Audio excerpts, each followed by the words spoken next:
Hey guys, my name is Stephen Lowe, and I am the author of Overcoming Gravity. So, we finally moved into part two, which is constructing your workout routine. And chapter seven, we're basically going to go over constructing the routine in terms of the different types of workouts that you can do. So, I'm going to go over your full body workouts as well as your split routines. There's mainly four different types of splits, and then some of the pros and cons about each of these splits so that you can pick the right one for you. So, generally, what I like to do with most beginners is help them to understand that frequency matters, and specifically frequency with specific exercises. And so, if you remember back to the first Overcoming Gravity Online, part one, which goes over linear progression and progressive overload. Basically, the way to gain strength is to understand that you want to repeat exercises over and over and then progressively overload them to get stronger. And so, when understanding that, that means that doing a lot of different exercises is often worse for progression because you're not repeating them often enough to progress effectively with them. And full body routines tend to allow the highest frequency, about three times a week, with exercises more than splits, which generally range from one to three times a week. So some splits alternating every day, such as like a push pull routine on a 6-1 schedule, that would be push pull push pull push pull. So that's six workouts in a row. Then a rest at the end do allow frequency as much as a full body routine, but they also don't have rest days. And so when we start to lack rest days, you start to lack the potential recovery from those workouts, and you're not actually, getting full rest. So like with push pull, if you're doing push exercises one day with like your push ups and your dips, you're still working the shoulder, but the next day when you do your pull with pull ups and your rows, you're still working the shoulder. Like the shoulder is still getting some overlap with the rotator cuff work. So, with no dedicated rest days, often you're not getting the specific rest for the shoulders, which can lead to overuse potentially. So, uh, going over the frequency, basically, higher frequency of exercises often leads to quicker progress, like I said before. And as you can see with the example, there's about 50 weeks in a year, maybe 52, but 50 if you have some deloads, maybe a little less.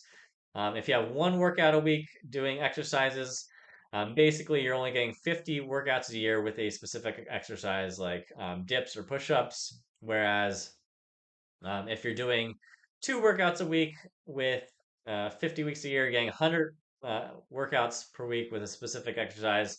And then 50 weeks times three workouts per week with an exercise, you're getting 150 exercises. So, like I mentioned in the book, progress is not linear to how many times you're doing it. So, 50 times, you're getting some amount of gains with it to improve. 100 times, you're also getting some amount of gains, but it's not going to be exactly double. Maybe it's going to be about, you know, 80% more gains.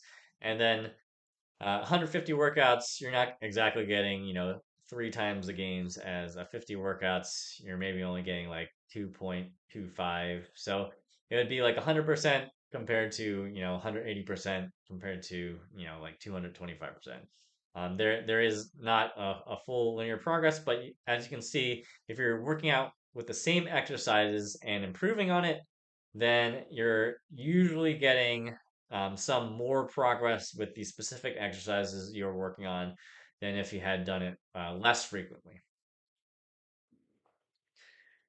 So often, going over full body, your frequency can be 3 to 3.5 times a week. Sometimes it can be less. If you're running a typical weekly schedule, such as Monday, Wednesday, Friday, you're getting three times a week. However, if you do like alternating every day, you get 3.5 times a week. So over the course of a year, instead of 150 workouts every other day gets you about 180 workouts. So you can see how you can even get more frequency with working specific exercises to improve those over time. So the pros for this, um, very exceptional for beginner progress since you're working specific exercises often. You're getting a lot more practice with them. You're drilling the neurological practice and skill with those specific exercises. Additionally, you have dedicated rest days where you're allowing fatigue to dissipate, and so you can progress usually almost every workout, especially for beginners. Some of the cons for this is that this specific workout regimen might not work as well with sports or other physical related activities, since you're doing a lot of volume on one single day with, upper body push, upper body pull, legs, and core. You might not be able to recover well if you're doing a sport or some type of other activities that you're doing. And then for some populations, it can be too much. So, like with your older, sedentary, or coming off injuries, high frequency with a lot of volume for the whole body can be a little bit too much to start. And so you need to be a bit wary of this. Obviously, you can make some modifications to decrease volume, such as only doing 1 to 2 sets of exercises. But you need to be wary about overdoing it with full body for some specific populations. So there's four main types of splits. These are your push pull, your upper lower, your bent arm straight arm, and then your 3 day splits such as PPL or your typical bro splits. I'm going to go through all these and point out some of the pros and cons. So the first ones are basically 2 day splits, and they're mainly split into two, and so you can basically do these in two different manners, usually about 2 times a week. As I said before, you can increase these to 2.5 or 3 times a week, but it is a little bit more risky for overuse injuries. So I generally don't prefer 3 day splits or more, like PPL, as doing things like uh, push pull legs, no rest, push pull legs, and then a rest, like the 6-1 push pull I described earlier. It only has one full rest day, but they can work since you're not necessarily alternating upper body every day. You have the legs in there to um, basically spell some time off for the shoulders. Can work. I generally don't prefer it. I'll go over why on that specific slide. So your push pull split in your standard push pull split is usually something like your upper body push exercises with your lower body push, which is your quad leg exercises and your anterior core. So basically, mostly front of the body type of muscle groups. And then similarly, with your push exercises or pull exercises, you have your hip hinge, like your deadlift, which is primary posterior chain, glutes and hamstrings, along with posterior core, like reverse hyper extensions. And so, the alternate version of this, you can basically group upper body push with legs and then upper body pull with core, or vice versa. That is an easier way to do it for most people, just in understanding wise. You basically just group all the leg exercises onto one day with one of the upper body pushes, and then group all the core exercises on the one day with the pull exercises. For my clients, I've been deferring to this alternate push pull split more often than doing like the standard one that I mentioned in the book.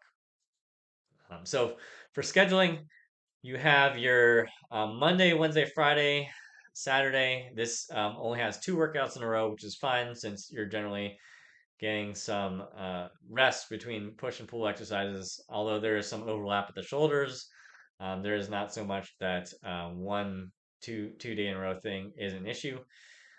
Some other common ones are Monday, Tuesday, Thursday, Friday if you want your weekends free, but generally not as good as the distributed rest days from Monday, Wednesday, Friday, Saturday. Some other ones that have more frequency are 3-1-2-1, where you alternate and have less rest days, or your 6-1, like I mentioned before, alternating push pull and then having a rest at the end of the 6 workouts. However, I don't recommend that pattern because of the overuse injury issues. So push pull splits tend to be good for hypertrophy, mainly because you're stacking all the push and pull exercises on the one day. If you divert to other types of splits where you're splitting apart your pushes and pulls, for example, often you don't get as good of a hypertrophy stimulus. It'd be like splitting bicep exercises, to one every day instead of, two or three on one day. Not as good as hypertrophy. Obviously, some of the cons is it can be hard to use with sports specific training, namely because the push and pull upper body exercises. If you have an upper body intensive sport, then you're not going to be getting enough rest between your upper body sport and having a lot of push pull days in a row. So upper lower splits, their standard structure is upper body by itself and then lower body plus core, as that balances the amount of exercises. So for example, with the upper body, you have usually your dips, push-ups, your pull-ups and rows, and then lower body you usually have like two lower bodies such as squat and deadlifts, and then maybe two core. So the exercises are out even and take the same amount of time. Scheduling is similar to the push-pull splits in that you can do Monday, Wednesday, Friday, Saturday, Monday, Tuesday, Thursday, Friday, 3-1, 2-1, or the 6-1 pattern. I already went over the pros and cons for those. The pros for upper lower is that they tend to integrate to most sports pretty well. So most sports with a lower body emphasis, like sprinting or running, you can have the specific lower body days after your sports specific day or on the rest days. So you have adequate rest between your sports specific workouts and your leg workouts. And then upper body can usually go either on a sports specific day or rest day to allow your lower body to recover adequately. Some of the cons for this is that the upper body exercises can suffer because some do overlap muscle groups. So, like for example, your dips and your pull-ups both use chest and lats as muscles. So if you're doing those during exercise, um, if you're doing pull-ups first, you get 100% with the pull-ups as an exercise. But if you're doing dips after that, usually your muscles are more fatigued, and so the quality of your sets drops, and it can have a little bit less adaptations for the upper body in the long run. So some pros and cons of each for those. The straight arm bench arm split, similar to the previous two splits, you can usually do something like bent arm plus legs or straight arm plus core or vice versa, stacking the core with the bent arm and legs with the straight arms. Likewise, with the previous two splits, 2-day splits, the scheduling is very similar. You can stack Monday, Wednesday, Friday, Saturday, Monday, Tuesday, Thursday, Friday, or 3-1, 2-1, or 6-1. Generally, I like the straight arm before the bent arm, and that's because the straight arm's more intensive on the connective tissue, and so you want that coming off the rest days. And so, on any of the schedules, usually if you do straight arm first, it's going to be after a rest day that allows your connective tissues to be recovered for the straight arm day, and then bent arm day after straight arm day is not generally as injurious, especially if you have 2 days in a row. So that's not an issue with that specific. So if you are going to be using the split, you want to have the straight arm days before the bent arm days, especially on consecutive days in a row. So the main pros of straight arm bent arm, I use this a lot for my athletes who want coaching. Basically allows them to practice all the straight arm isometrics. So you get to work towards your goals, such as your straight arm press handstands, your back lever, front lever, your planche, or other straight arm work. And also work the bent arm stuff at once, usually having some combo of both straight arm uh, isometrics and bent arm exercises working towards improving strength and hypertrophy for the same muscle groups, those will both of those combined provide the fastest progress towards the isometrics themselves. And so that is one of the very strong cons of this split. One of the very strong pros of this split. Some of the cons of the split is generally that they can sometimes lead to slower progress, especially compared to full body for beginners and trained beginners, and sometimes intermediates, namely because of less frequency with the exercises at first. And some people, when getting into the straight isometrics, if they're barely able to hold them, even with like implements that can help you hold them better, like bands, you're not getting good at adaptations and you're better off working mostly movements at first. Similarly, there is a higher risk of potential overuse, namely because, like the push-pull splits, you may be often working the upper body, shoulders multiple times, multiple days in a row. So, like if you're doing, planche and straight arm press handstands and back lever and front lever, you're using the shoulders, and then the next day you're doing, your pseudo planche push-ups or planche push-up progression, your dips, your one arm pull-up progression, and your rows or front lever row progression. You're obviously working the shoulder extensively 2 days in a row, so there is a potential overuse injury concerns with those. So 3 day splits. I don't like them, but they can work effectively for some people. Your standard PPL will go 6 times a week in a row. So you would alternate PPL, PPL rest. This can be split up a bit better with PL, PPL, P rest. So throwing the legs in there to give the upper body a little bit of a break instead of doing both push and pulls in a row. That can be effective. Some of the lower intensity push pull splits, for example, are just doing Monday, Wednesday, Friday push, then Wednesday pull, then legs Friday. So generally not as effective, especially since that brings you down to 1 time a week. Not, I don't like that at all. 1 time a week is barely enough to progress for most, trained beginners and intermediates.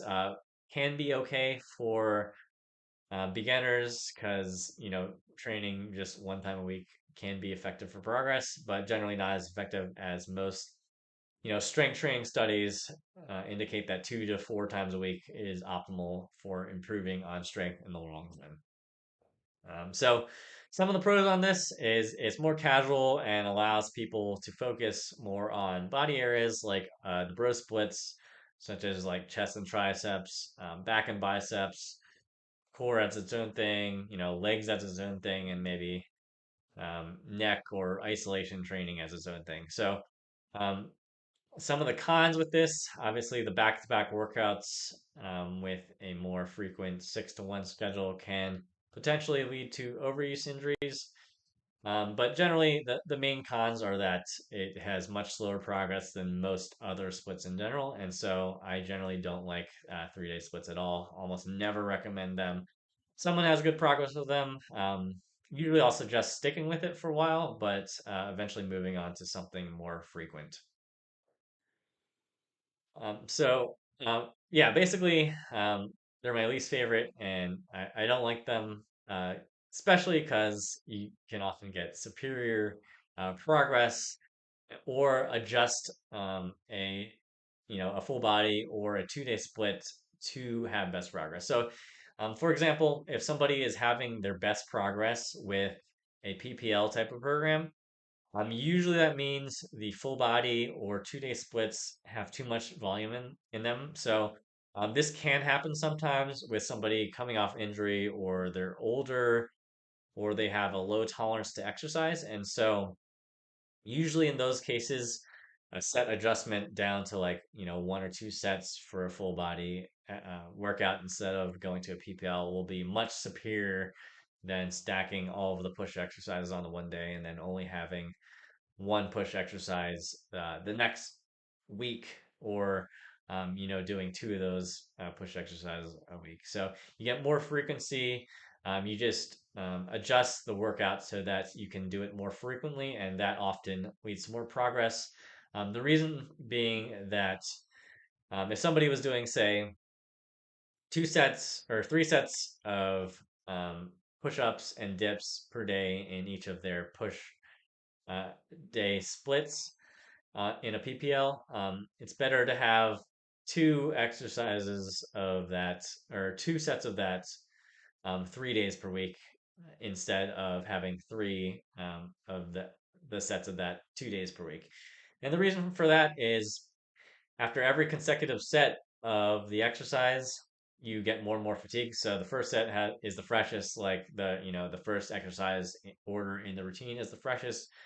The second set, quality decreases a bit. Third set decreases a bit. So when you have 3 different days of exercise, you get a first set and a second set, so they're more fresher than doing two third sets of the exercise. So um, I guess to re-explain it, if you were doing 2 days with three sets, then the third set you're going to be most fatigued each day. Whereas if you split those third sets and put them on a third day with rest days in between them, then those sets at 1 and 2 they're going to be more fresh than the third set on each of those two other days.